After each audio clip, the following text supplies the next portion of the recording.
I don't know if you've been told at all what we're looking for. I have not. But let me frame the issue a little bit. It's kind of every time I talk about it, it gets kind of confused.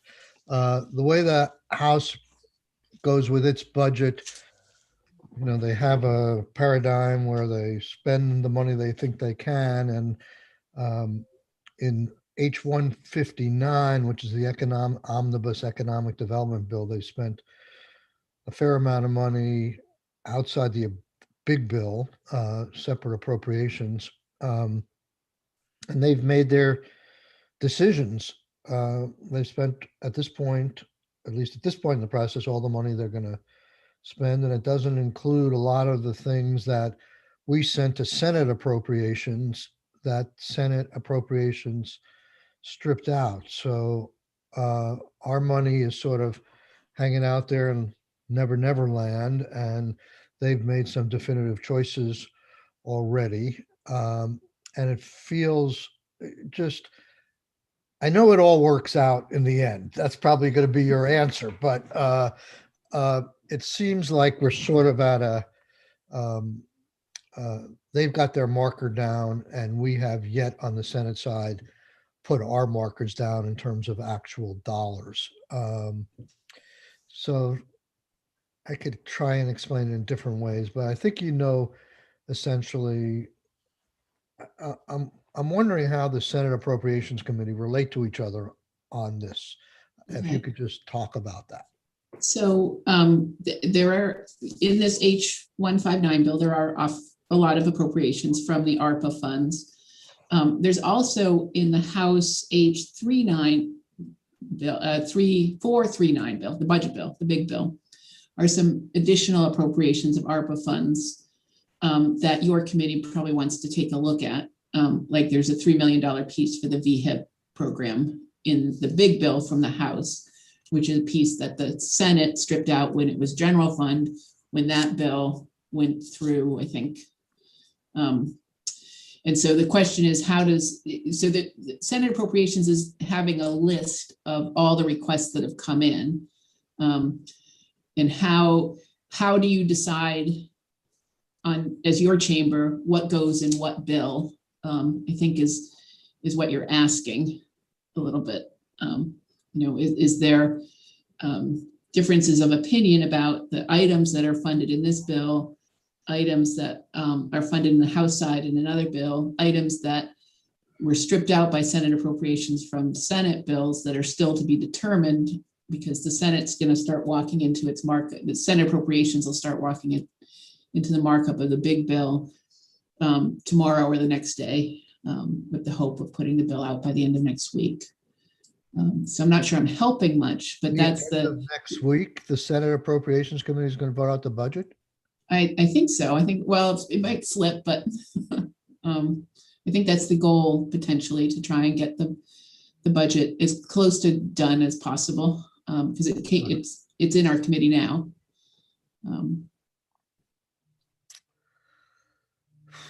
Yeah.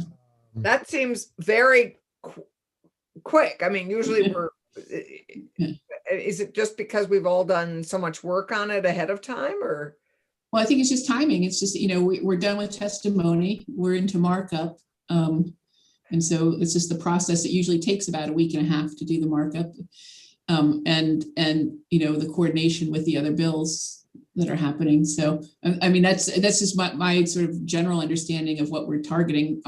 Dates sometimes slip away, but that's, it's a bit of a challenge with the policy committees, because we're also only beginning. I mean, we've just gotten our House bills. We're just in our policy. I guess that's our chair's challenge that we face here, is that our bills that we've gotten from the House have a lot of appropriations in them, and we want to align them with the Senate appropriations work. So, and we want to make sure they're included or not included, depending on what we decide. Yeah, I mean, I guess so. The way things normally work, and I guess non-ARPA years, I know there's an anomaly here, but if we get this bill 159 with all this money in it, and they haven't addressed several of our bills that have money requests in them in 159. The only way, if we're locked into a limited amount of funds, the only way to free up money for our bills is to not do their bill. Well, so the ARPA piece is a really big, obviously different factor this year.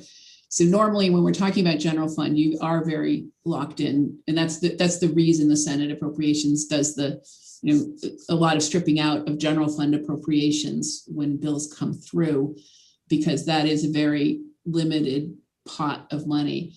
I think you as a chamber, the House included in its big bill a framework for a large chunk, 65% of the ARPA money in broad categories. I think that the governor is putting out today his sort of framework in that regard. And the challenge is what needs to be appropriated now in the bills now in various categories, and how of the ARPA funds. And I think the desire to move pieces, even though we don't have really clear guidance, if something's going to be funded by ARPA. Some are very straightforward and clearly eligible, but those are all sort of conversations I don't know that I'm the person to sort of, Right. Say what's going to go where or anything like that, but that's usually what starts to sort of bubble up and become clear across the week and a half markup period or 2-week markup period. Right, but we're not even clear on the guidance on what makes the challenge is with the ARPA money. While we have a general notion of some of the buckets, and we'll have a much better understanding as of Thursday, the Senate, I believe, is going to have a full Senate caucus at lunchtime boot up session on where we are with ARPA and understanding this. But for some of the particulars here, we're not going to have better guidance until for another 4 weeks. No, but that's true. But it's also, it's a large amount of money, and it's, to the extent that it is deployed, it has the state fiscal relief fund, the $1 billion pot, has through the end of December of 2024 for which it can be deployed. Right. And so, some of the questions are what capacity is out there for the things that you want to do in what timeframes. And so, understanding what needs to be appropriated now for the pieces, and even if, there are things that we feel pretty, as the Joint Fiscal Office, given the past experience with CRF, that, we think that it will be a broad approach, and a lot of things will be, fundable with ARPA dollars. The bigger questions around some of the bricks and mortar type stuff where there's a desire to do things, and will that open up? Will there be a door open on those pieces? You mean the interplay between the infrastructure bill, which is coming, and which has impact on workforce development and bricks and mortar. Yeah. So I'll just stop talking for a moment and listen and see what else I can sort of try and answer. I guess I'm trying to understand it. Maybe ARPA really complicates things. It makes it easy in one hand because there's a lot of money. It also complicates it. Let's assume there's not. Here's an example. So we put out $1 million for relocated workers. The House hasn't talked about it, as far as I can tell. It's not in their budget.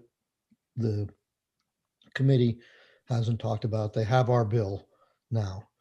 On the House side, they put in $5 million for Better Places.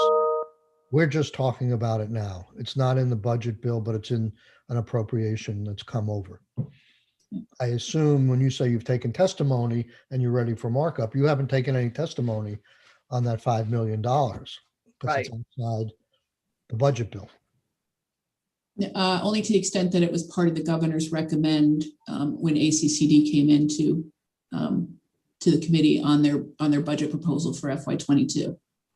Okay, so if you put aside the ARPA money and there's no other money available, then I guess I don't know if there's a tentative agreement between the House and the Senate on what the revenue projections are and what they can spend, but how do you reconcile those two issues or those two bills, or you just wait till the political process? So in that very specific example, the question is, clearly the House, and I don't think we disagree, that the funding for the Better Places is a funding piece that is appropriate for ARPA.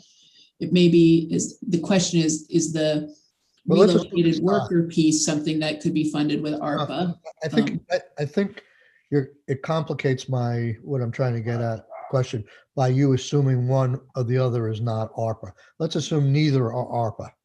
Okay. Then it's a question of how much general fund do we have and what are so most of there's a lot of general fund available, but it's all one time. And a lot of what the House did in building its budget was to reserve general fund, an enormous chunk of general fund, $150 million reserved in the general fund, not applied anywhere, for pension and retirement obligation pieces. So that was clearly a driving force in the House building of the budget. And so their decisions were not to spend general fund on pieces that the governor's original proposal was assigning general fund to. So that's sort of the framework, one of the frameworks that the House used in the budget. And so they were, with the ARPA funding becoming available, making choices about things that they thought were ARPA fundable.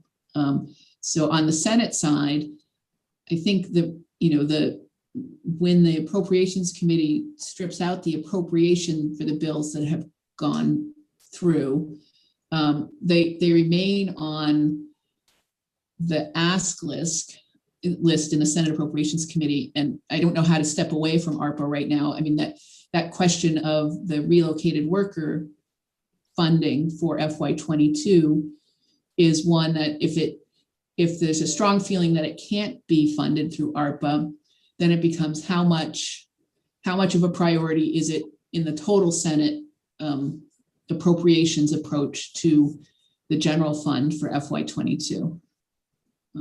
And they will get discussed in that markup, but that's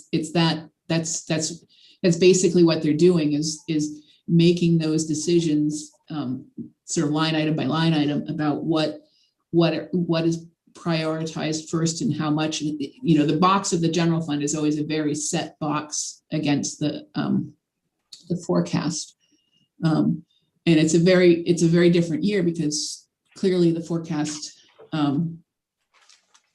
would be different if we were doing it now. We've got this wrinkle of the delayed tax filing into May. And so it's not like it would be, we even doing a revenue update, if we called for that, would not be that particularly useful because because of that delay. And so it's just the normal challenge of how things are prioritized process-wise. The establishing the Senate side's position of funding on things, it's just a matter of which vehicle it's in, to the extent that it will end up in the budget bill.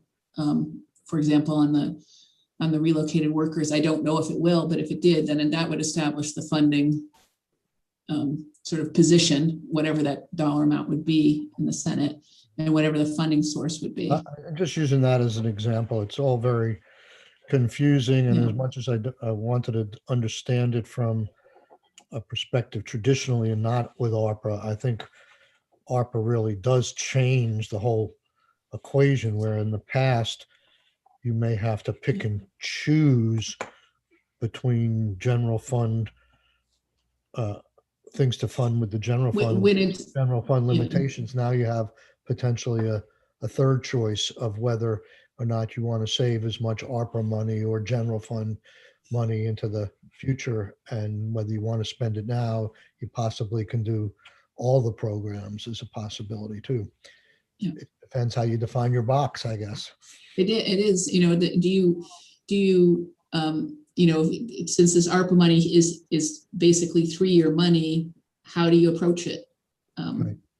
And those are all conversations. I mean, they're continual conversations because this is still such a very new bill. Right. And there are times when you're going to have to sort of, in terms of the applicability of ARPA, it's not going to be black and white. There'll be gray areas. I do think it'll stretch, you know, to many things. Right. And for many years.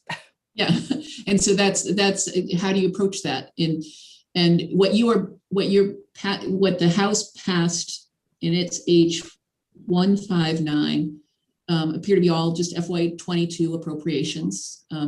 You know, and that might be the right approach, is to try and, you know, to appropriate it over, you know, a 2-3 year period, because that gives you time to deploy an initial amount of money, understand where it's at in terms of uptake and how well it is being deployed out there. Is H159 an anomaly, or are there a lot of bills? You're a little bit of an anomaly. The broadband bill reserves the $150 million of ARPA for the broadband piece. And so those are really only the 2 other bills that have significant chunks of ARPA running in them. And then the budget bill itself there's actually a 2-page summary of all the one-time money going on in the big bill. Can you send that to us? Sure. Okay. I'll send that to Nathan. Okay, does anybody have any other questions for Stephanie? We're pretty close to actually finishing 159. There's a couple of other sections that we should go through quickly tomorrow with David if he's available, and then we'll get into Better Places in detail. I appreciate, I'm sure we're going to have other questions for you, Stephanie, but Sure. we usually adjourn at 11:30. Does anybody else have any questions for Stephanie at this point? Okay, thank you all.